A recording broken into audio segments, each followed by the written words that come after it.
Dear students, covalent bond की generally हम तीन टाइप्स को डिफाइन करते हैं, जिसमें single covalent bond, double covalent bond और ट्रिपल कोवलेंट बॉन्ड होते हैं। सिंगल कोवलेंट बॉन्ड जैसे नाम से जाहिर है, आपने याद रखना है कि जब भी दो एटम अपना एक इलेक्ट्रॉन पेयर शेयर करेंगे तो उससे जो कोवलेंट बॉन्ड बनेगा उसी को हम सिंगल कोवलेंट बॉन्ड कहेंगे। We may define single covalent bond as the bond that is formed by sharing of one electron pair is called as single covalent bond. आइए स्टूडेंट्स, इसी को हम एक एग्जांपल से स्टडी करने की कोशिश करते हैं। H2 मॉलिक्यूल को अगर आप देखिए तो ये बनता है एक हाइड्रोजन एटम और एक और हाइड्रोजन एटम से, जिसका एटॉमिक नंबर है 1। इसकी कन्फिग्रेशन करेंगे 1s1। एक और हाइड्रोजन एटम चाहिए होगा, एटॉमिक नंबर 1s1। तो अब आप इसको ओवरलैपिंग से शेयर कर दें तो सेंटर में आ जाएगा न्यूक्लियस और वैलेंस शेल आ जाएगा एक हाइड्रोजन का, और उसी तरह आप देखिए सेंटर में आ जाएगा न्यूक्लियस और वैलेंस शेल ओवरलैपिंग से आ जाएगा सेकेंड एटम ऑफ हाइड्रोजन का। अब इसमें इलेक्ट्रॉन्स को आप शो कर दें, क्योंकि शेयरिंग हो रही है तो ये आप या इस रीजन में शो करेंगे, एक को डॉट से और एक को क्रॉस से। इसको आप एक और तरीके से स्टडी कर सकते हैं कि ये हाइड्रोजन है आपका, इसको आप डॉट से शो कर दें, और एक और हाइड्रोजन है, इसको आप क्रॉस से शो कर दें। अब इसे देखें, केमिकल बॉन्ड बन जाएगा जिसमें एक एक इलेक्ट्रॉन शेयर हो रहा है।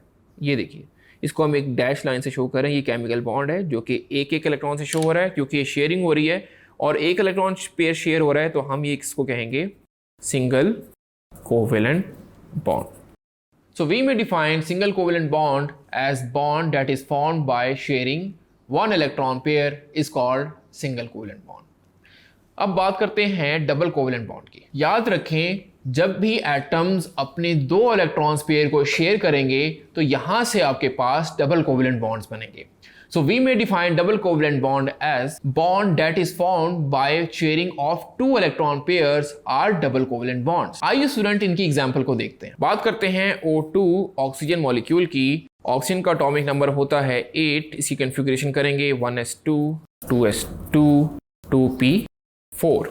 एक और ऑक्सीजन है, उसकी कन्फिग्रेशन करेंगे 1s2 2s2 2p4। अब आप इसको ड्रॉ कर लें। सेंटर में आप बनाएंगे न्यूक्लियस और ये वैलेंस शेल आपने बनाना है, ये मैं आपको बार बार बता चुका हूँ। एक और एटम ऑफ ऑक्सीजन को आप ड्रॉ करेंगे ओवरलैपिंग के साथ, सेंटर में आ जाएगा आपके न्यूक्लियस और वैलेंस शेल आपने ड्रॉ कर दिया। अब एक को डॉट से शो कर देंगे, क्रॉस से। अब आप देखिए कितने इलेक्ट्रॉन आएंगे, ये आपका सेकंड शेल जिसमें टोटल इलेक्ट्रॉन आ रहे हैं 2 + 4 6। तो ये आपके आ गए 1 2 3 4 5 एंड 6। अब आप इसको शेयरिंग करेंगे 1 2 3 4 5 6। तो दोनों के ऑक्टेट इस टाइम हो चुके हैं कंप्लीट। इसको आप एक और तरीके से रिप्रेजेंट कर सकते हैं कि ये एक आपका ऑक्सीजन, वैलेंस शेल में 6 इलेक्ट्रॉन 1 2 3 4 5 6, और इसी तरह एक और ऑक्सीजन, वैलेंस शेल में क्रॉस से शो कर दें 6 इलेक्ट्रॉन 2 4 एंड 6। अब ये देखिए दो इलेक्ट्रॉन पेयर शेयर हो रहे हैं, ये हो गया एक इलेक्ट्रॉन पेयर और ये हो गया एक और इलेक्ट्रॉन पेयर। तो आपको देखें डबल लाइन दिखाई दे रहे हैं, यही डबल कोवेलेंट बॉन्ड है। तो इसी को हम कहेंगे डबल कोवेलेंट बॉन्ड, जो कि बनता है जब एक एटम अपने दो इलेक्ट्रॉन पेयर को शेयर करे। फिर स्टूडेंट्स, अब बात करते हैं ट्रिपल कोवेलेंट बॉन्ड की, जिसमें एक एटम अपना 3 इलेक्ट्रॉन पेयर शेयर करेगा तो उससे ट्रिपल कोवेलेंट बॉन्ड बनेगा।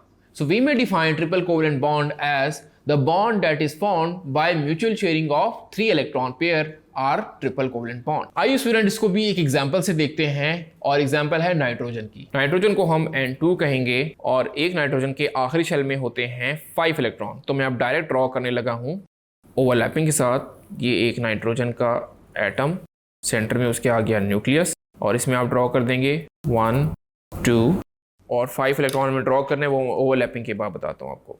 फिर एक और नाइट्रोजन आप ओवरलैपिंग कर देंगे, इसके सेंटर में आ जाएगा न्यूक्लियस। तो आप देखें इसको आपने कैसे शेयरिंग करनी है। इसमें आपने 2 बना देने हैं इलेक्ट्रॉन 1 2, टोटल करने हैं 5। तो 1 2 3 4 5, इसी तरह सेकंड वाले के भी 2 3 4 5। तो दोनों के हो जाते हैं 8। कैसे 8 हो जाते हैं, काउंट कर लें 1 2 3 4 5 6 7 8, इसका भी ऑक्टेट कंप्लीट, और 1 2 3 4 5 6 7 8, इसका भी ऑक्टेट कंप्लीट। इसको एक और तरीके से देख सकते हैं, nitrogen with dot on it 1 2 3 4 5, एक और nitrogen with the cross on it 1 2 3 4 5।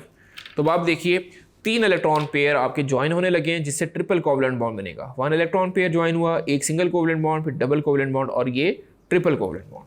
तो इस तरीके से जब भी 3 इलेक्ट्रॉन पेयर की शेयरिंग होती है तो ट्रिपल कोवलेंट बॉन्ड बनते हैं। So students, I am hopeful कि आपको single covalent bond, double covalent bond और ट्रिपल कोवलेंट बॉन्ड की अच्छे से समझ आ गई होगी।